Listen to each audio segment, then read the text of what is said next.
So ಬೆಳಿಗ್ಗೆ ಎದ್ದು ಹಲ್ಲುಚ್ಕೊಂಡು fresh up ಆಗಿ ನಾನು ಜಿಮ್ ಟಿ ಶರ್ಟ್ನ ಚೇಂಜ್ ಮಾಡ್ಕೊಂಡ್ಮೇಲೆ ನಮ್ಮ ಅಮ್ಮ ಸ್ಟ್ರಾಂಗ್ ಆಗಿ ಒಂದು ಕಾಫಿ ಕೊಟ್ರು. ಕಾಫಿ ಕುಡಿದಾದ್ಮೇಲೆ ಇದೇನೋ ತಿಂದ್ರೆ ಡಾಕ್ಟರ್ ಹತ್ರ ಹೋಗೋದೇ ಬೇಡ ಅಂದ್ರು. ಅದು ತಿನ್ಕೊಂಡು ನೋಡಿದ್ರೆ ಕಾರ್ತಿಕ್ ಆ ಟೈಮ್ ಬಂದ.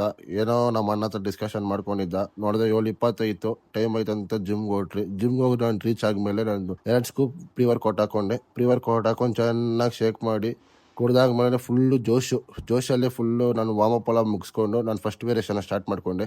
Incline dumbbell press 3 sets 10 to 12 repetition slow ಫಾರ್ಮಾಗಿ ಮಾಡಿ ಅದು ಮಾಡ್ತಾ ಬಾರ್ಬಲ್ ಬೆಂಚ್ ಪ್ರೆಸ್ ಮಾಡಿದೆ. Barbell bench press same 3 sets 10 to 12 repetition heavy ವೇಟಲ್ಲಿ ಮಾಡಿ ಮುಗಿಸಿದೆ. ಅದಾದ್ಮೇಲೆ ನೋಡಿದ್ರೆ ಕ್ರೇಜಿ ಪಂಪ್ ಆಗಿತ್ತು ಚೆಸ್ಟು. ಆಮೇಲೆ ನೋಡಿದ್ರೆ ಇಲ್ಲಿ ಡ್ಯಾನ್ಸ್ ಕಾಂಪಿಟೇಷನ್ ನಡೀತೈತೆ. ಕಾರ್ತಿ ಫುಲ್ ಫಾರ್ಮಲ್ಲಿ ಡ್ಯಾನ್ಸ್ ಮುಗಿಸ್ಕೊಂಡು ಆಮೇಲೆ ನೋಡಿದ್ರೆ ನಾನು ಪೆಕ್ ಫ್ರೈಸ್ ಮಿಷಿನ್ ಮುಗಿಸಿದೆ. 3 ಸೆಟ್ 10 to 12 ರಿಪಿಟೇಷನ್ ಮಾಡಿ ಅದಾದ್ಮೇಲೆ ಲಾಸ್ಟ್ ಡಿಕ್ಲೈನ್ ಪ್ರೆಸ್ ಮಾಡಿದೆ ಹೆವಿ ವೇಟಲ್ಲಿ ಸೇಮ್ 3 ಸೆಟ್ಸ್ 10 to 12 ರಿಪಿಟೇಷನ್. ಆಮೇಲೆ ಲಾಸ್ಟ್ ಹೋದೆ barbell bent over same 3 set 10 to 12 repetition.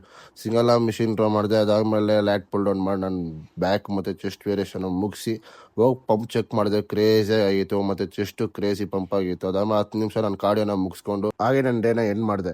ಸೀರೆ ಬೈ.